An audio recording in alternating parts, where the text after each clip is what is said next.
Hello, and welcome to our first of a new series called Blessed, Broken, Given. It's a series we'll be doing over the next few weeks, and in it we'll be exploring a metaphor. We'll be looking at the metaphor of bread.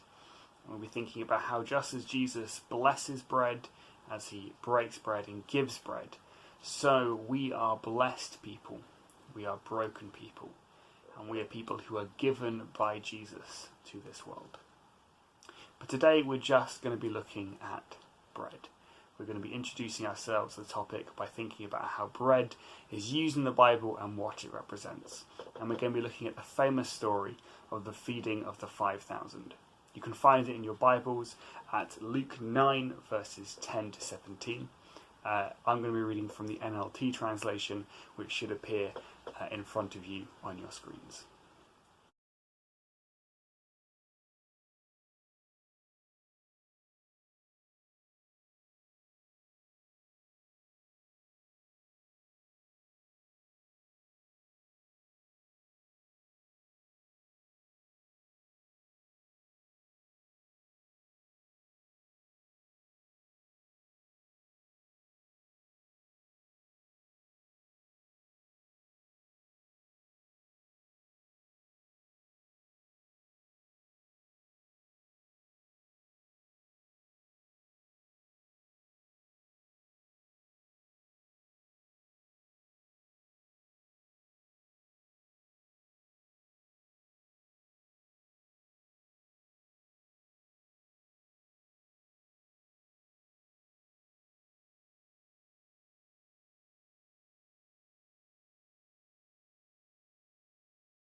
That story is what we call the feeding of the 5,000.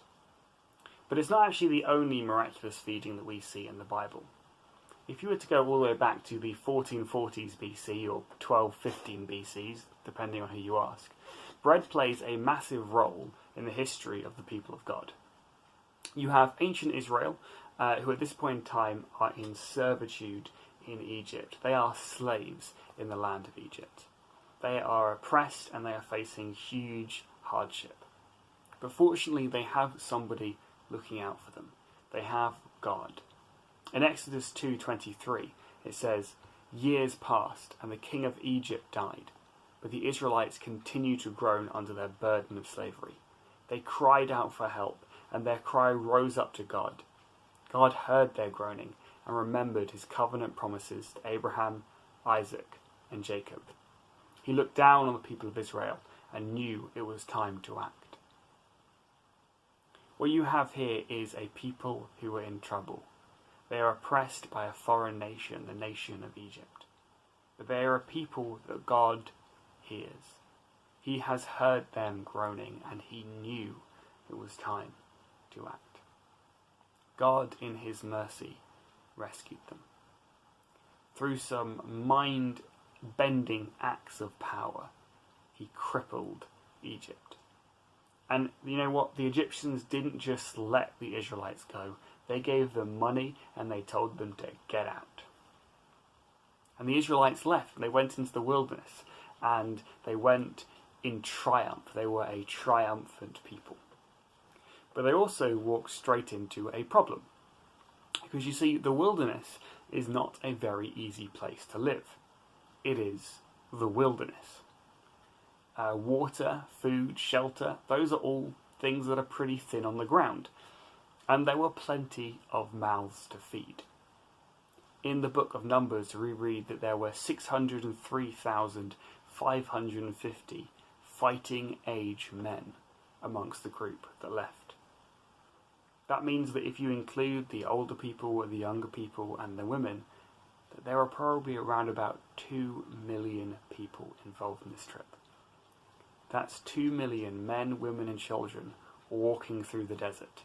2 million people who need water, bread, and shelter. That is one heck of a logistical issue. And it is also an issue that people became aware of really quickly. In Exodus 16:2 we read, "There too the whole community of Israel complained about Moses and Aaron. If only the Lord had killed us back in Egypt, they moaned. There we sat around pots filled with meat and ate all the bread we wanted.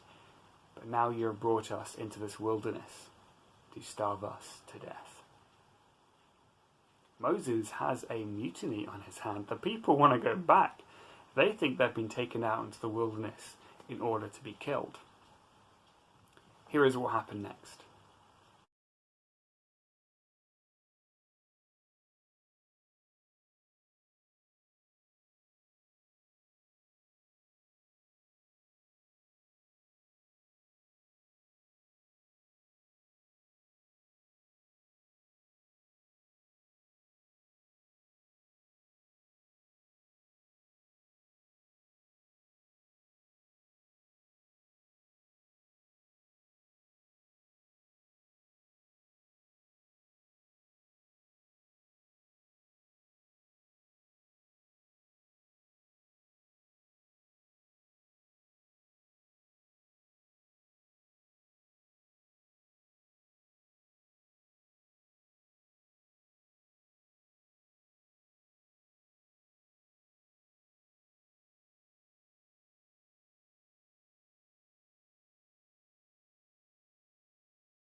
The first story that I read today was the story of the feeding of the 5,000, an incredibly popular story that Christians love to hear over and over again.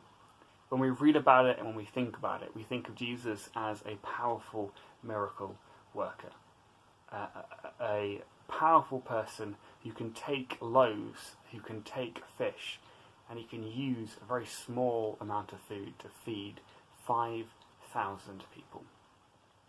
But that story is far from unique in the Bible. There are loads of occasions when God provides miraculously for people. Above, I told you the story of Israel in the desert, where effectively it was the feeding of the 2 million. And actually, those two occasions are linked, because the story of the feeding of the 5,000 points back to the story of the feeding of the 2 million. They both take place in remote places, places where it will be impossible to pop out and get a Tesco meal deal. They both finish with people being satisfied by what is provided for them. But most importantly, they both feature a God who provides. In the first story, we hear about God who provides for Israel, the Israelites in the desert. In the second, we hear about Jesus, who is God, thousands of years later, providing for the descendants of those very same people. Now, there isn't much complex about this. There aren't any deep theological secrets that are waiting to be unveiled. Aren't any metaphors or allegories to unpick. This is a simple story. Both of them are the story of the desert and the story of Jesus feeding the 5,000. At their heart, they are simply God, who feeds people. God, the God of Israelites. God, the God of Christians. Jesus Christ, providing for people, having compassion on people, and just giving them something to eat. Here's the takeaway from that. God has the power to provide for our basic needs. There are many people in this congregation today who are going through a time of change. Some people very soon are going to be starting school for the first time or going up to secondary school for the first time. Some people are going to be going to college, and there's a few who will be going away to university. And so those people who are heading to university that I want to speak to for a few seconds. These are some big moments for you, okay? I spent the last 7 years as what I call a perpetual student. What that means is that I have refused to grow up. Every time one part of education finishes, I just find a new bit to stick on the end so I can carry on learning. But I like to think that in those 7 years of being a student, I have discovered the secret to it all. I have discovered what it takes to be successful when you're studying at university. And I think it's something that all people need to know. So it's a secret that I'm going to share with you today. Always bring an empty backpack when you're visiting your parents. That means that you can offset the cost of getting to your parents by getting as much stuff as possible into the backpack to take back with you. For example, if it took a bus ride to get to your parents, then you need to make sure you fill that backpack with a loaf of bread with some milk. Maybe put some jam in there as well, so you can get a sandwich out of it. Get some instant noodles and a few bits of cereal. That'll work just fine. If you had to go a little bit further, if, say, it was a train journey, or you had to get a plane to your parents, then it's going to be harder. But there are still things you can do. Tip 1, you need to make sure that when you're there, you eat as much as possible. Okay, get as much calories in you while you can, because that's free to take on the flight back with you. Also, make sure that you fill your backpack with as much, soaps, shampoos, toothpaste as you can. That one only really works on the train because of the whole liquids on the plane thing, but still, get as much of them as you can. You can get some toothpaste from Morrison's for about 50p, but your mum buys Colgate, so you should probably just steal that instead. It's a definite winning tactic. And the best thing about this is your parents won't mind.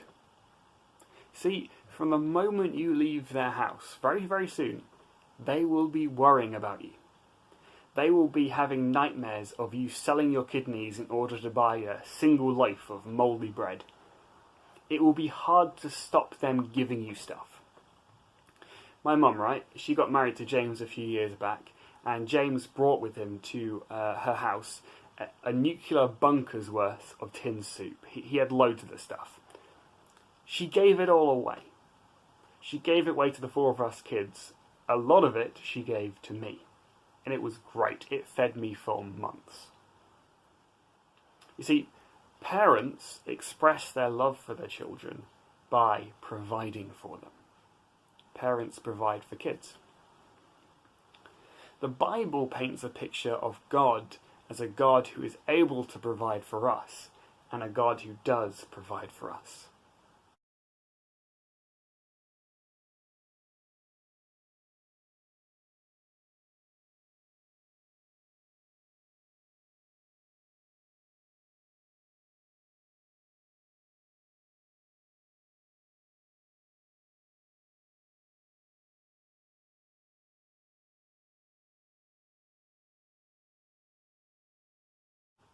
In the miracle of the feeding of the 5,000, we have a demonstration of Jesus' power.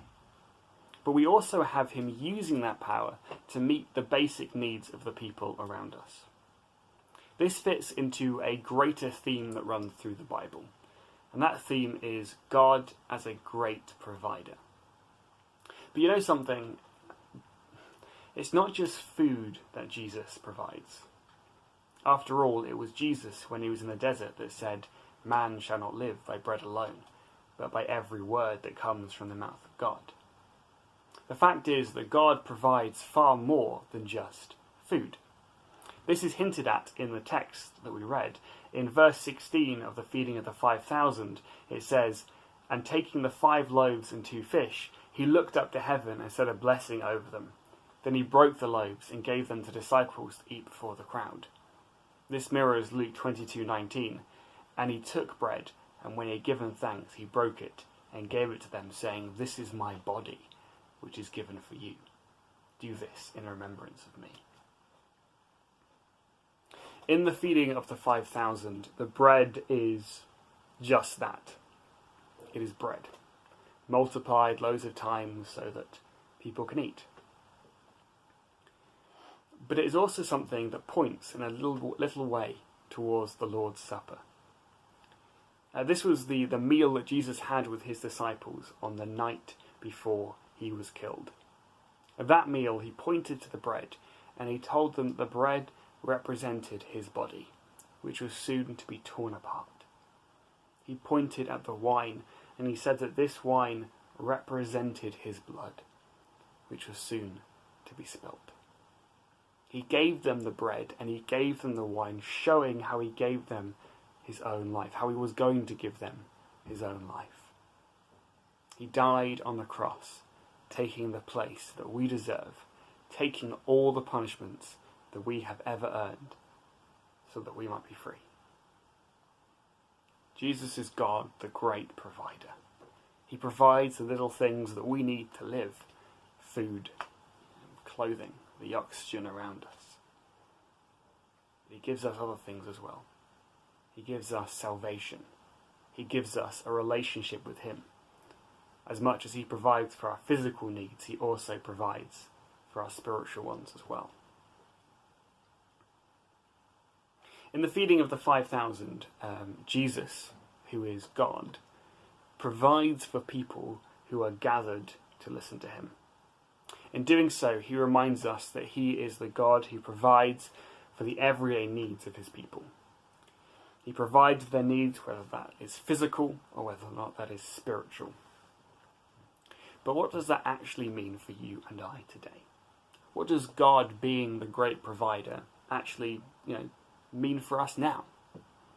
Does it mean that this Saturday I can expect God to turn up, to Jesus to turn up in my kitchen and cook me a full English breakfast? Does it mean that I can expect an imminent bank transfer? Because after all, if Jesus can provide for people by feeding the 5,000, then surely he can chip in and help with the mortgage. Sadly, not quite. In this miracle, we learn that Jesus has the power to provide, and we learn about, the fact that he can provide. But it doesn't promise that he will deliver us breakfast, lunch, and dinner every single day through some sort of Deliveroo-like service. No. What this story does do, though, is it gives us and calls us to have a new perspective. Check out the conversation that Jesus and his disciples have. When the disciples notice that people are hungry, they suggest that Jesus sends people away. Jesus refuses. He says, "You give them something to eat." The disciples, being very reasonable people, then count up all that they have, and they say, "We have no more than 5 loaves and 2 fish, unless we are to go and buy food for all these people." You see, Jesus has given them a clear command, and the disciples clearly point out that Jesus is being unreasonable. There is no sense to what he says. Does he not understand basic logic anymore? They can't feed these people because they don't have any food. But you see, the thing is, the disciples have made a mistake. They have forgotten Jesus. They have forgotten who they are talking to. They have forgotten to take God's power into account, the power that sustains our very existence, that created this entire universe out of nothing. They have forgotten that this is the power that has the ability to give them salvation, the power that has the ability to provide for everything. And when you are in the presence of that power, you don't have to be as worried about dinner as you were before. You see, when we look at things from a human perspective, we are not looking at the whole picture. We see problems and we think that we have to be the solution to those problems. We look at our own needs, the needs of the people around us, the needs of the world, and we think that we have to be the people that provide for them. And we get crushed under that responsibility. Maybe we don't. We might actually try and pretend the need isn't as big as it was. Or we might pretend that we are far more capable of meeting people's needs than we actually are. But in the end, it's all the same. We have to either accept the overwhelming responsibility and be crushed by it, or delude ourselves about its nature in some way. But you see, the human perspective is incomplete because we forget to factor in God. We forget that we do not face problems alone.